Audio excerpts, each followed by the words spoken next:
All right, let me ask you something. When was the last time you launched a fresh batch of ad creative for your Meta or TikTok campaigns? If you have to think about it, that is the problem. And here's what I see over and over again with Shopify brands.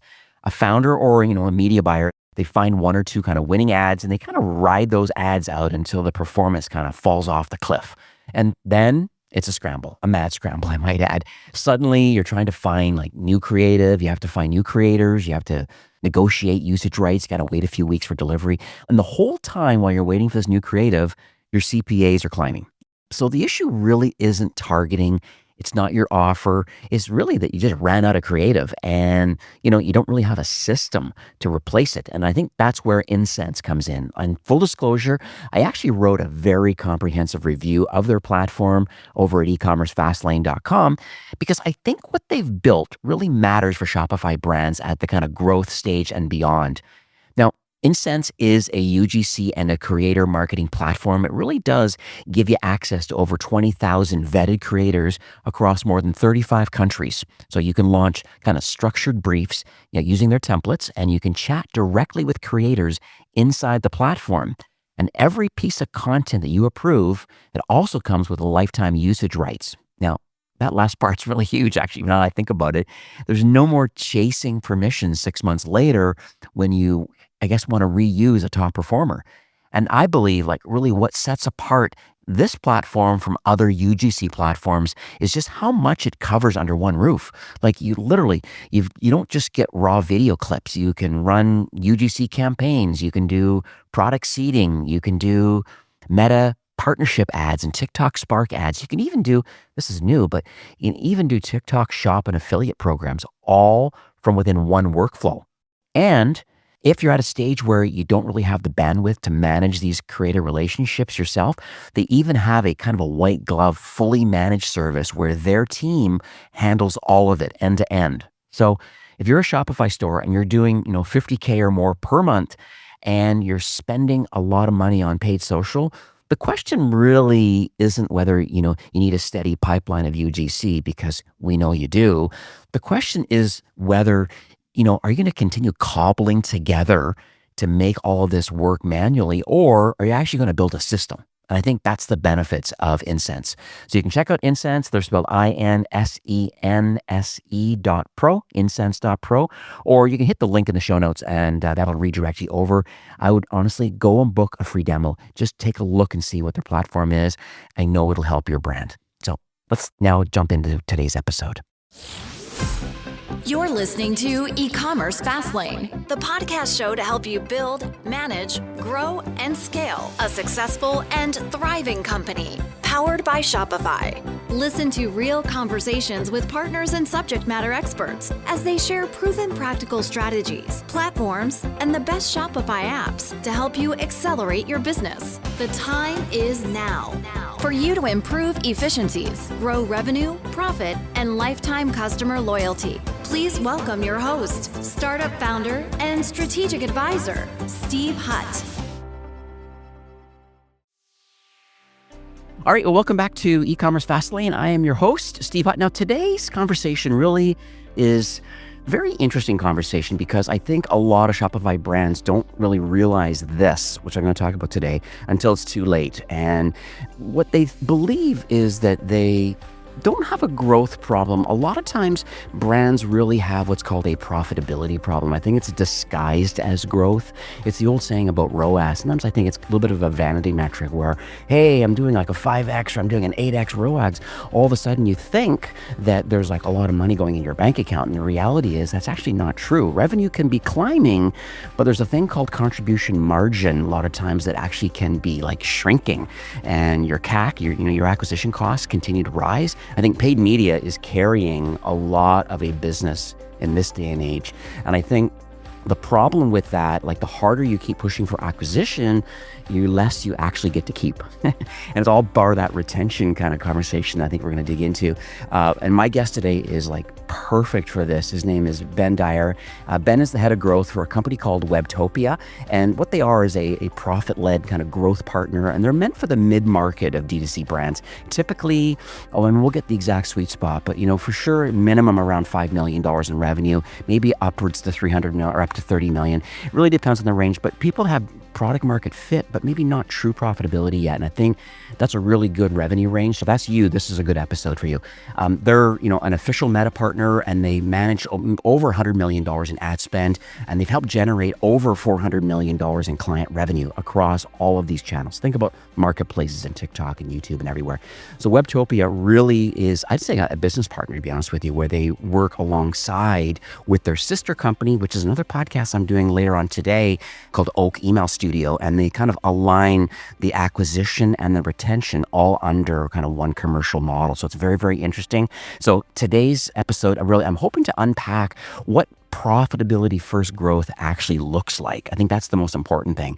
And then where are most brands kind of leaking some margin without knowing it? I have a little bit of skill in this, but I know Ben has a ton of skill. So, hey Ben, welcome to E-commerce Fastlane. Steve, thanks so much for having me. It's a pleasure to be here. And what an intro. Well, thank you so much. And thank you for that significant hustle. Our time zones are significantly different, and I can tell by the accent. So thank you. And I know you like to work, you have to kind of work-ish in the Eastern time zones, but I do appreciate you kind of making the effort to get here today, because I think profitability is incredibly important. I mean, we're past Q4 of last year, and now we're kind of rolling in Q1 right now. And gosh, Q2 is literally around the corner. And so here we are. Some people are looking at their numbers. They're not overly excited about, am I maximizing the profitability of my business?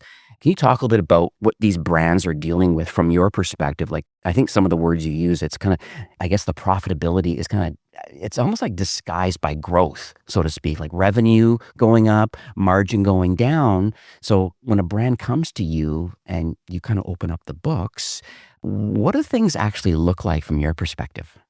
Yeah, 100%. And as you said, Q4 is a hectic time. And even January is a bit of a hectic time. People are kind of trying to rebound off the back of it and whatnot. New year, new me is obviously a big movement in January. But, February comes around and a lot of people kind of sit down and be like, top line was really, really good. Bottom line, not so hot.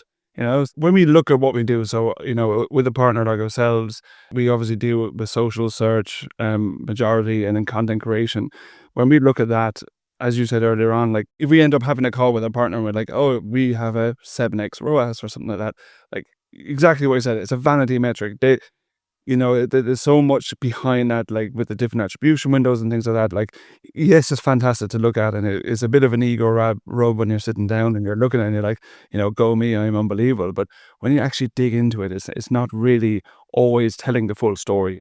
So when we're looking at it, like a lot of the business we talk to, when we talk to them on a bit like a profitability level and things like that, we kind of dig into things like CAC. So, how much are you acquiring a customer for? Is that break even for you guys? If not, what's your retention strategy like? So some people will look for a one and done. And if it's a one and done, then you have to make sure that you're super profitable on on the first purchase. Or some people know that their LTV over 3, 6, 12 months is super strong. They come back 5, 6 times, that they can afford to lose a little bit of money. But as you start growing, those lines get a little bit blurred for some people as well. And it's important, even more so as you're growing, to make sure that you're super, super clear on the numbers. And I suppose as well, when you look, not just in the world that we are, obviously, e-com, D2C and stuff like that is a world unto itself, but it's really important to look outside that as well and look at macroeconomic factors that are affecting things like, your COGS and whatnot, like shipping costs are going up, labor costs are going up, all these costs are going up as well. So like, unless you're adjusting your plans and your financial projections with these, you'll be in a situation 6 months down the line where you're like, oh, we hit our goals, but we're actually not making as much money as we thought, because all of a sudden, the cost to make your product has gone up by 15-20%. Like, we're looking at the tariffs that are happening at the moment. We deal with a lot of mostly, American brands is who we work with. So when we look at the tariffs, you have to know whether, so for example, I know that recently India, they've dropped their tariffs to 18%. But before that, it was going silly, and it was so hard to predict as well. So it's always important to err on the side of caution as well when you're doing these sort of things. And when there's volatile landscapes out there like that, with the tariffs going up and down and things, and especially, with other bits and pieces going around the world. So you kind of have to put multiple hats on when you're looking at this, not just the e-com hat. You need to be up to date with the news and whatnot. But it's really, really important to understand those numbers and understand, what makes you money, because no business is the same. Every business is going to be different. Everyone's going to have different numbers. They're going to have different costs and whatnot. Some people will be happy not making money for a year, and then, like we work with subscription companies, and sometimes what we see with subscription companies is we push really, really hard for 3 months, and we may not be as profitable as we could be over 3 months, like super hard, and then we drop it for 3 months, and during those 3 months we see the subscriptions coming in, and that's where they make the cash. And then you just kind of keep going up and down, but as you're going up and down, that top line is getting bigger and bigger and bigger each time. This is amazing. And actually, I'm just thinking out loud here, but it sounds like where Webtopia has kind of like almost made a little bit of a pivot, I would say, being more in the past, being more of a channel operator, being very like surgical, very specific. And it seems now that your angle, which completely makes sense to me, is more of a profit-led growth partner. If I want to use maybe your own words, I kind of went to the website and I'm kind of thinking like, what's the unique value proposition, or what's the unique moat that Webtopia offers like to D2C brands? And clearly it's not just a marketing agency that has, slicing off all different kind of tactics. You overall look at the full scope of the business, but looking from a lens of profitability and understanding both fixed costs and variable costs, and not the vanity side of the business and just total revenue, but then plus all these fixed and variable costs equals what money goes in the bank account. And then knowing that, that's where the profitability led, I guess, marketing, the way Webtopia has kind of positioned themselves in the market is. Am I right to assume that that's kind of the angle and how you actually help people today?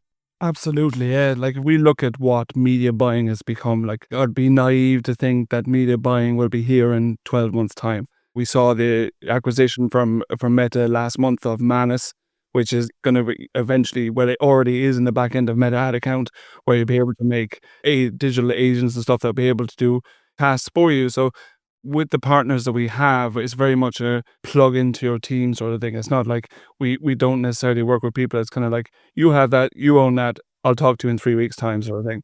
It's massively important because, it changes so fast as well. So where Webtopia comes in is they're plug into that. Yes, they do the ground stuff, the bottom line stuff as well, like building the ads and stuff like that, which will be AI automated, I presume, in 12 months' time, but also taking it up through the levels as well. So understanding where the new customers are coming from, where the retention is coming from, and leaning into that as well. One of the biggest things we've seen in the last 12 months in Meta is obviously been the Andromeda change, which is kind of deprioritizing the targeting of audiences or the demographical targeting, and then prioritize the use of content. And to be honest with you, I'm delighted with this. Some people saw it coming down the line and they're like, oh no, not another change. They saw iOS 14 coming all over again. Then I was like, when I kind of stripped it back and looked at it, it's like, it's taking marketing back to the fun stages again. If you look at it before Andromeda, you could very much school a pixel and you could make it like, you could put data into it. It was very much like a data thing. And it still is data, but the data is led now by content, which is marketing. Understanding who's digesting your content, who's watching it, who's clicking on it, things like that, and then building personas around that. So that is where we're being evolving into for the last 12 months within Webtopia as well. And, it's massively important. Like there's coined a phrase of content is king or queen, or, whoever you ask, they'll tell you, but it's important to understand that is very much true. You can do all the demographical targets or interest targets and stuff like that in the back end of Meta, but if you don't have your content on point, people are not going to engage with it. The less they engage with it, the more your prices go up. Meta will start seeing it as irrelevant to the audience that you're targeting to. Your CPM will start spiking, CPC will start going up, and all of a sudden you start seeing red on your Meta platforms or Google platforms, wherever you're advertising. So that is where, short answer, Webtopia plugs in, is like a overall business strategy partner for a D2C brand, understanding from bottom to top what's needed to be profitable. What's interesting too, because I just kind of checked out some of the case studies too, and this is a perfect segue because there was one haircare brand that I looked at on your site, and I think there's even like a LinkedIn post on it. But in any case, there was this haircare brand, and they spent like 80% of their Google budget on branded search, and then you came into the equation and you kind of flipped to like 83% of like non-brand, and then now you saw, according to this case study, 74% revenue growth. Can you kind of walk me through that? Because I think a lot of brands right now are unfortunately paying for customers where they were already going to buy, and that really eats into the margin. So can you talk to me just maybe on a high level about that particular case study? Absolutely, yes. These guys are super fun to work with, and they set up, I think at the start of COVID, as kind of like a little bit of a ingest sort of thing, and then all of a sudden they become like 50, 60, 70 million in revenue in that short period, which has been, absolutely amazing for them. And we've kind of been on that journey with them. And one of the things we do here on Webtopia is we work super, super close with founders. Being able to sit down and talk with founders on a weekly basis or a daily basis or whatever, it's super important because you're talking directly to the decision makers and you're able to like bounce ideas. Like nobody is going to know the brand more than the brand owner. That's just their road, so the more you can pick from their mind, the better. And, we do have situations where we have marketing managers in there and things, and we work alongside them, but we try as much as possible to still be able to talk to the founders with the marketing managers because that just allows them the best collaboration. But this specific case here, going back to what we were talking about earlier on about this ROAS situation that we have, going back to olden days, hear me saying olden days, like 2, 3, 4 years ago, you would have been judged on your ROAS. And if your ROAS was a 5 or 6 or 7x or whatever it is, you're doing a good job. If it drops week over week to 4, 3x, then you're doing a bad job, and that was what you were judged on. So, so some people still look at that as the judgment factor, but these days you kind of have to zoom out a little bit, especially as you're growing as well. The more you grow, the more people will be looking for you, understanding who you are, discovering you and things like that. So when this brand came to us, like, as I said, over the space of 5, 6 years, these guys have gone from nothing to 60, 70 million.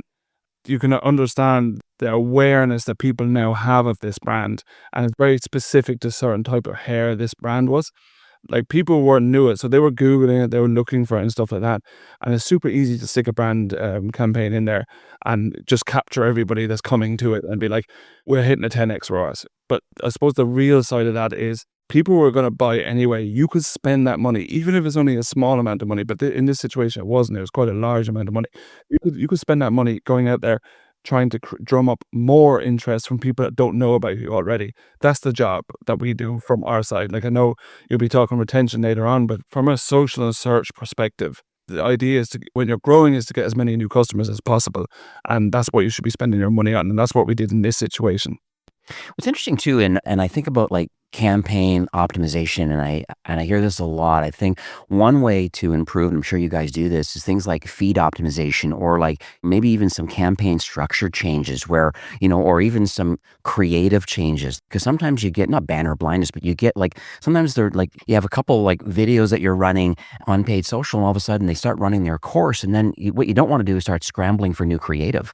And I think that's, and once again, I know that we're talking about the paid ad side of it, and that's unfortunately part of the ROAS part of it, but still I think it's important. Like, what are you feeding the system right now, or any kind of campaign changes like you were just mentioning right now? And like, I think there's some certain levers that people are able to pull now and sequence that actually can make an account more profitable. And I think that's kind of where you guys fit in.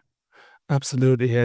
There's many dark arts. There's a few different bits and pieces. So obviously, they like feed optimization is massively important, because when people are going to the shopping feed on Google side of things and they're scrolling across the top of their phone. Now, I'm going to say phone a lot because majority of consumers are phone, mobile phone. I personally can't remember the last time I sat down and had something on my desktop that I was buying. And if I was, it was just for research. It wasn't necessarily for buying. And, people buy when they're coming home from work, when they're on their lunch break, different bits and pieces. But you have to imagine on the small screen when they're scrolling across the shopping ads and things like that, everything's going to have a blank background or a white background or whatever way you want to look at it. So it's important to stand out as well, because you're paying to turn up there. So you want to make the most of it as well. Like, you'll be silly to think that everybody's going to click on, but you want to stand out from that as well. And certain, even small optimizations to the feed are massively important. And there's certain tools that you can plug in between Google and in between Shopify as well, to make sure that you don't have to change it on Shopify. You can just change it on this tool, and I guess shown differently on Google as well. So, and you could do that for Meta side as well. Like, it doesn't have to just be Google. You can do it on your social and your search platforms as well. So feed optimization is massively important. Like, a lot of people that we've worked with or talked with in the past, they neglect their catalog. It's almost like, we'll just do some dynamic ads with this catalog and it'll do fine. It's probably the most powerful thing you have, because if we talk Meta or Google, whoever it is, it's going to dynamically show what it thinks is the best product for this consumer that is buying. So they look at it and they go, okay, Ben buys golf stuff and he buys, whatever. And they build a persona around me so that when I do Google this brand, they show me what I'm most likely to buy if it's not a specific product. So having something that can stand out from the crowd is really, really important because, as I said, you're paying for these impressions to get in front of people. So small tweaks, it's a 1% game, isn't it? So like, you're not looking to go from a 3% conversion to a 10% conversion overnight. You're looking to go from 3 to 3.2 to 3.4 to 3.8, etc., etc. And all these little small things can make that 1% change, which, depending on the size of your business, could have a lot of zeros after it. Yeah, exactly. I know we kind of mentioned about AI, and I want to bring it up because I think it's on everybody's mind. And it's interesting where a lot of these ad platforms, and you guys know it as well as everyone, the fact that I want to say that it's kind of commoditizing a little bit of the tactical ad execution, to be honest with you. There's a lot of stuff that's kind of now baked into and into it. It's almost like autonomous kind of like optimization, like ad manager kind of stuff. And so if the platforms are kind of like automating this media buying, so to speak, what is left for the brand to actually do? This is work that you do. I mean, we talked about the creative is one side of it, and maybe feed optimization. Is there anything else that you can think of that outside of what is pre-baked into the ad networks from an autonomous kind of AI perspective? What else can a brand, or what else do you guys do to help enhance that further? Yes, the media buying side of things is getting more and more automated. There is still a small amount to it, but not a massive amount to it. But when we look at it for, like, again, we're talking about these 1%. So we looking for CRO, like, are we looking to optimize the website a little bit better? Is it moving a little bit slow? Are we looking to test landing pages? Are we looking to test customized funnels?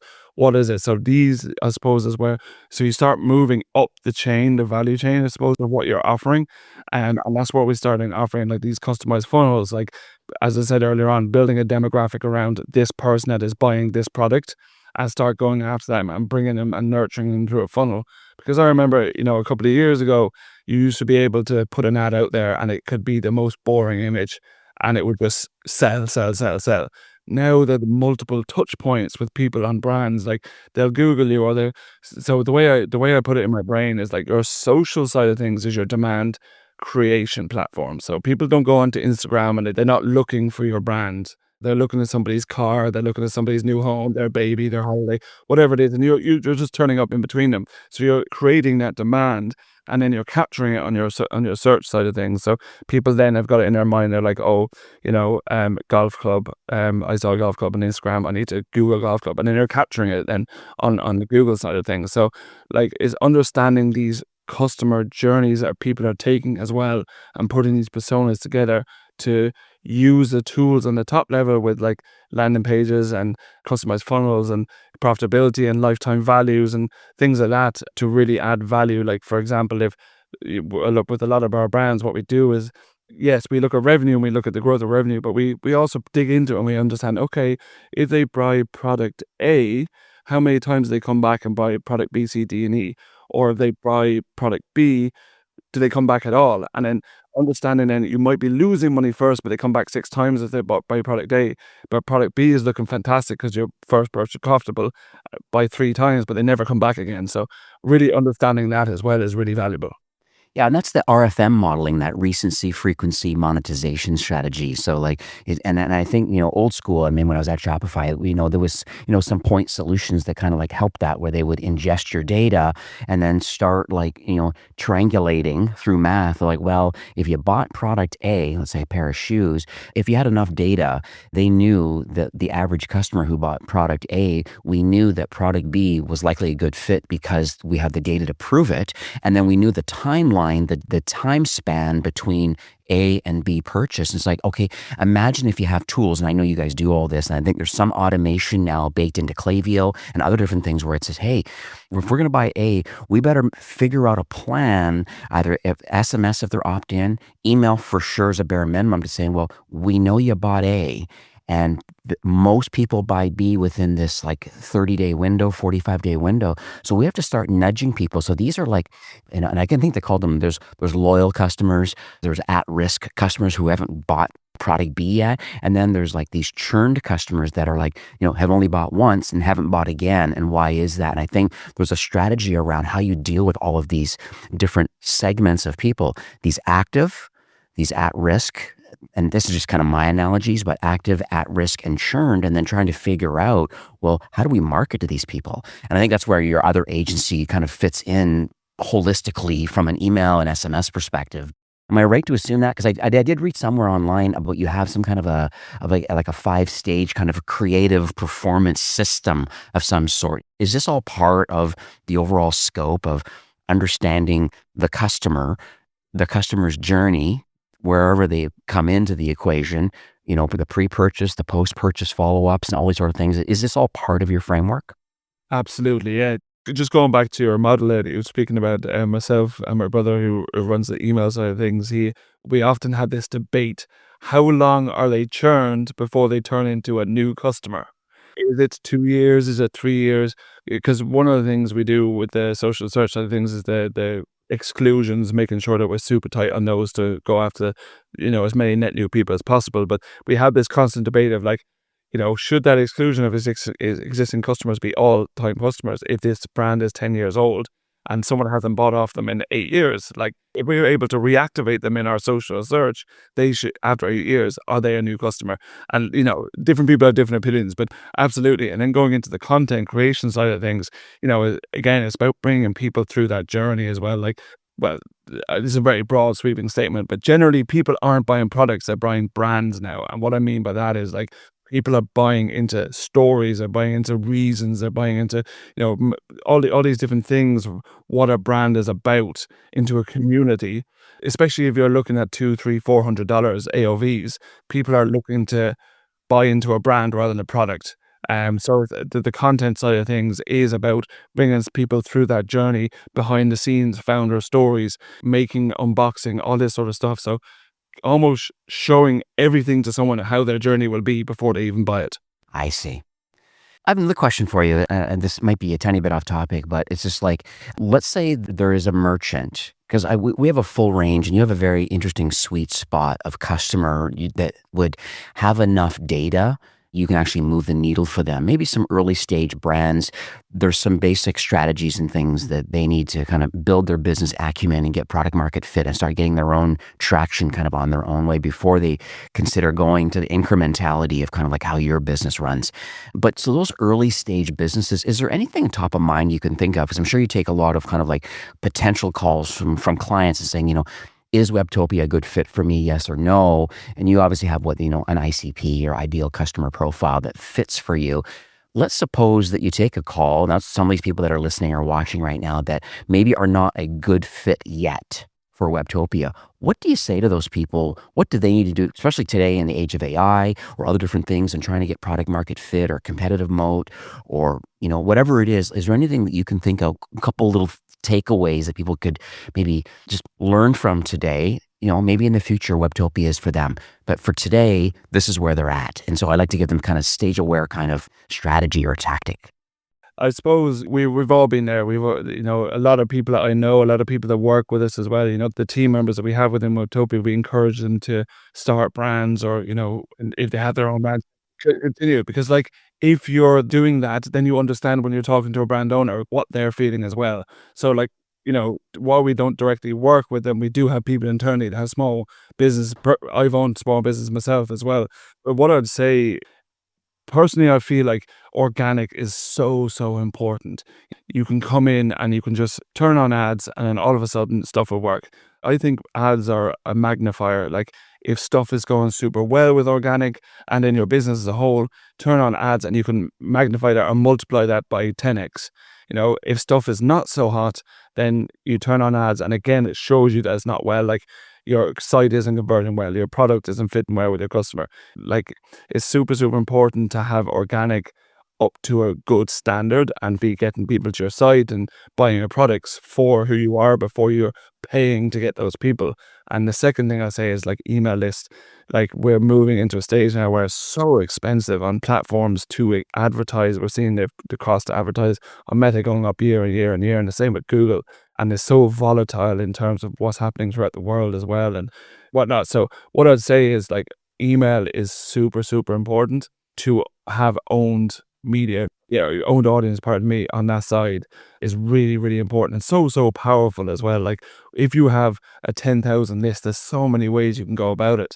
Not only can you advertise them to them on email and things like that, but you can also use them to train the pixels within the different platforms you're using to show them what an ideal customer looks like for you. It's interesting too, you're talking about like the organic, and I've been a massive proponent of that. Like even my, 6 years at Shopify, that was one of the things. I know that organic traffic has the highest ROI there is because it's natural placement in Google. It is what it is. Now, there is a slight pivot that's happening right now with these large language models and AI overview, and a lot of zero search clicks are happening now. I have a lot of deep research in that because I do a lot with my own media company where my traffic hasn't gone down because I'm expanding out internationally in multilingual. And so I'm creating new markets of existing content or new publishing, which I think brands can learn a lot from that about localization of both the payment methods and language, especially default languages built into Chrome. So that's one of the successes that I've been feeling. But the organic side of it, having a high ROI, Shopify Magic or Shopify Sidekick, there's a lot of stuff pre-built in right now. I guess in early stage companies, they can use that for really building out a lot of great, I guess almost like schema now for product descriptions and all the metadata that goes along with that. I'll put a link in the show notes because I wrote a really good article about Shopify Magic versus Sidekick because they are different but similar. Like they're under the same umbrella of been really pushing hard about being an AI first company now and just agentic commerce and all the things that are happening with Google right now. I guess my question back to you is that if organic is incredibly important, is there anything that Webtopia is able to assist brands with? Like, is there a strategy component and is there an execution component about, is there some on-page things from the product catalog perspective? Does a blog fit into this? At the end of the day, you want to make sure, and I talk to other people that have like different tools and systems about how do we get like AI citations? How do we get into Gemini or AI overviews? Some of it is still the organic placements in Google are being scraped off and shown in the AI overviews, and I get that. So that's just kind of like regular SEO.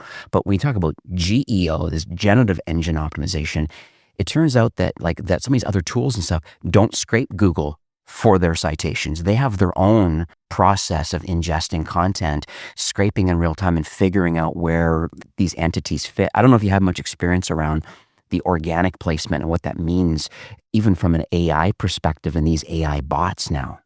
Yeah, it's a tough one, isn't it? You ask somebody and they're like, AI is going to take over the world. And like you ask other people and they're like, I don't even use AI. I very much use AI to supplement what I do. I encourage the use of AI. There's so many great things out there, but just going back to like the old SEO and GEO side of things. For example, one of the brands we work with, there was somebody that bought a piece off them. They sold jewelry and they're quite an influential person. They're on the TV and things like that. They organically bought from them.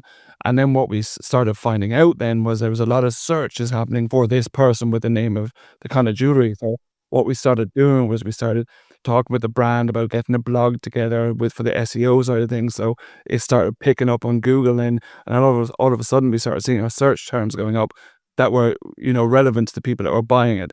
And that's something that's really important as well, like understanding what people are looking for. You can use AI to do that. You can do that manually, whichever way you want, but then adapting as well. Like one of the things that, some brand owners that I've spoken to, some very, I suppose, beginner brand owners, they'll come to you and they'll be like, this is my ideal audience. They are a woman that is 25 shopping in Costco, all this sort of stuff. And then it turns out it's not. As a man is 45, and he lives in a different area and whatnot. So it's important to understand or to listen to what the data is saying to you and adapt to that as well. And these blogs are super important in this specific situation I was speaking about here, and has helped us massively kind of from the SEO. And, some people are saying SEO is dying. I don't know if SEO is dying. It's, again, a situation like AI is about adapting how it's moving rather than just being like, we can't do it the way we used to do it 10 years ago, so it's dying. And I think a lot of people now are dabbling with some AI tools as far as like having certain prompts. So instead of keyword tracking, now we're prompt tracking because people communicate with these chatbots differently. If it's ChatGPT or Claude, Gemini, whatever. Even I use Perplexity a lot. and select the model that I want. But the thing is that a lot of people just kind of speak into a microphone now or speak into their phone to query what it is. They're not just, it's not keywords anymore. It's more like a keyword cluster, or it's more like an entity around it. And Google's getting quite smart about that. And I think that's what a lot of tools are doing now is, what are the best running shoes, for men over 50? Like someone's going to ask that question on a large language model, like of their choice. And the question is like, well, how do you come up and get a citation from that solution? Because that's where the agentic commerce thing, and I know that we're in such early days right now. It's such a less than 1% of the total GMV that's happening on these. But the thing is that the future is, some of the larger brands, from what I understand, have started laying the land now, and they're starting to get out there to make sure that they have their schema, their product catalog. They're doing everything they can from an SEO, GEO, generative engine, but then there's even the answer engine optimization. Like, how are we answering all these questions? So lots of content production is happening right now, both on page and then even off page now. You're going to Reddit, going to other places, having a YouTube channel, whatever. And it's still bringing in all of these different kind of points around the web. And these large language models are scraping them all. And brand mentions, we haven't really talked about that. I know we don't want to pay, because your case study was about, hey, we saved a company money by stop doing brand marketing, brand cost per click, instead of doing more around the products they have, because they're already going to buy. Why do you want to pay for your own brand? It's opposite now. You don't need a link in content anymore. Now these large language models are scraping, and they see these brand mentions, and they start corroborating the story around them. And no wonder they get citations in their language model when people are looking for their product. So it's pretty neat. It's super exciting. Before I worked in marketing, I worked in accounting and things like that. One thing I say about, working in marketing for the last, I think it's 8 or 9 years at this stage, is like it moves so fast, but it's so exciting. Like what you're talking about there, about answering people's questions. So foreseeing what people are looking for and then answering those questions, like that's part of what we do as well, like not just data or review mining and understanding what people have already written about your product and whatnot, but also understanding, people may want to know this, and this about this, what sets us apart. And that's what we do as well from a Webtopia standpoint as well. So it's so, so exciting. It's interesting to see where it'll move for sure. Obviously, we got things like the cookieless. There's another big, massive subject to be talking about. Probably not now, but like we got the cookieless future coming. We've got ECPA over in California and things like that. Like it's a little bit more difficult, but there's apps out there that can help you with that as well, to kind of, I wouldn't say get around it, but to help you model the data a little bit more to understand it. So really, really important to, exactly what you're saying there, answer the questions almost before they come. If someone's listening right now and they appreciate kind of what our conversation is all about, I mean, it's all around the growth, but through a profitability lens, I think is probably maybe the crux of our conversation. So knowing that, like, what do you believe kind of like the next way to learn about, Webtopia? Like, what should someone do that says, hey, yeah, you know what? I'm growing. I'm in a certain sweet spot that fits for Webtopia, but I guess I can't see the forest for the trees, so to speak, where I don't really have a proper framework of understanding true profitability more than just the ROAS side of the business. I can look at my bank accounts, but we all know that sometimes financial people don't always talk to the marketing people, but the CEO kind of knows the answer and kind of like, what's going on? So, and there's unfortunately some silos. And I think you guys fix that silo problem of the financial side and the marketing side. And I think that's really interesting. So what do you say to people, and like, what do you believe some of the next steps are for those that are listening today? Next steps in terms of what they should do? Yeah. Or as far as like, where should they go next? Like as far as Webtopia, like, yeah, would there be some kind of like an audit, or would you have some kind of like an initial kind of conversation to say, okay, if you're fit in this kind of GMV or complexity range, this is where you're at today. Let's see if we're a good fit. And then I guess I don't know the process of like, of if someone's listening is your ideal customer, what do you believe next steps are for them to get a hold of you guys? The long answer is, like, during COVID, everything moved online. Unfortunately, when it came to marketing, a lot of people thought they were experts at it. I'm not saying I'm an expert at it. I say I know a lot about it, but there's people that came in and a lot of people got burned. A lot of brands got burned, a lot, things like that. And it took a lot of time for our industry to kind of heal from that and get trust back into it.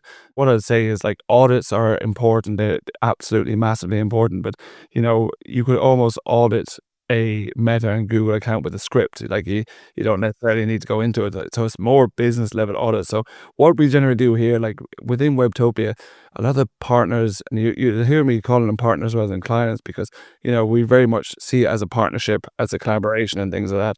So a lot of the partners that we've been working with for 3, 4, 5, 6 years at this stage, which in agency world isn't always normal. Like I know agencies out there that's like 4 in, 4 out every month, and it's like I don't know if my mind could deal with that. So it's massively important for us to be able to vibe together. And I know that's such a millennial word and things like that, but it's important to understand how each other work before we even talk business. Just see, do we enjoy talking to each other? Do we have good ideas we can bounce off each other? So that is probably the number one from our side. Like, we have a book a call on the site and things like that, but like it's really important to enjoy talking to each other and collaborating, and have the same vision, I suppose, because somebody come in and have a completely different vision, and I may not agree with it, and that's completely normal. Like, you don't have to agree with everything. In those situations, we could advise somebody else or not, but that would be, I suppose, the number one. And then number two then is we get into the accounts, as I said, have a look through the accounts with scripts and whatnot, but also look at the top line business, look at your profitability, look at your COGS, look at everything that's causing this growth in revenue, if it is what is happening, and not so, not coming up with the profit side of things as well, and really digging into that and understanding from that standpoint. So the short answer, Steve, is the book a call on the website, and the long answer is what I just gave you. Yeah, I love that. So business partner, I think I love that language. I think is because it's more than just kind of like transactional in nature. It's like, do we get along? I like the vibe side of it. I think that completely makes a lot of sense. I mean, once again, it's just like, we're all on the same kind of trajectory, and a lot of times the cost of an agency partner should be the smallest part. It's the upside of profitability that more than justifies why you have a strategic partner. And that's why I got you on the show today, because I feel that there is that need in the market. There are partners out there, but I think, unfortunately, there's some revolving door going on in the agency world, especially on done-for-you marketing services, where you guys look at it more than just channel marketing. You look at more holistically, hence why you have a dedicated, acquired, and now under the umbrella of Webtopia now, of Oak, who I'm going to be interviewing in 2 minutes from now. This is great. I honestly, Ben, I've enjoyed this. I've scrambled a lot of notes here. I think it's been an impactful episode. I think we've all kind of shared and learned a lot today about kind of where we are in the industry right now, and the fact that, there is just incredible amount of opportunity. But I think part of it is just really understanding the financial side of your business. This profitability lens, I think, is the key, more than just the ROAS on the vanity side. I think that is kind of hit home for me too today as we kind of talk through it. And I just wanted to thank you for coming on the show today. Any kind of parting words before we wrap up for today? Growth comes in many ways. It's not just top line revenue. It's efficiency. There's the small wins. Like, one thing to look at is, like, it's very easy to sit down at the end of the year and be like, we wanted to hit 10 million this year. We only hit 9 million. We didn't hit the growth we wanted to. But has your efficiency got better by 20%? That's growth also. So it's important to understand that growth comes in multiple ways, and it doesn't always happen the way you plan, but it's important to be agile and adapt to it and understand what you're doing along the way. So, super exciting, owning a brand, running a brand, growing a brand. There'll be people listening to this that have $100 million brands, and people listening to this who have, $10,000 brands. Everyone started at the same place, So it's exciting, and I wish everyone the best of luck with what they're doing. Yeah, this is lovely. Well, thanks, Ben. Thank you so much, and have yourself an awesome day. Thank you so much, Steve. All right, take care. Well, that's it for today's episode. I'd like to thank you personally for being a loyal listener of E-commerce Fastlane. It's my hope that this podcast is offering you a ton of value through growth strategies, tactics, and exclusive insider tips on the best Shopify apps and marketing platforms, all with my personal goal to help you build, manage, grow, and scale a successful and thriving company powered by Shopify. Thanks for investing some time today and listening to the show. I'm so proud and excited that you have a growth mindset and are a constant learner. I truly appreciate you and your entrepreneurial journey. Enjoy the rest of the week and keep thriving with Shopify.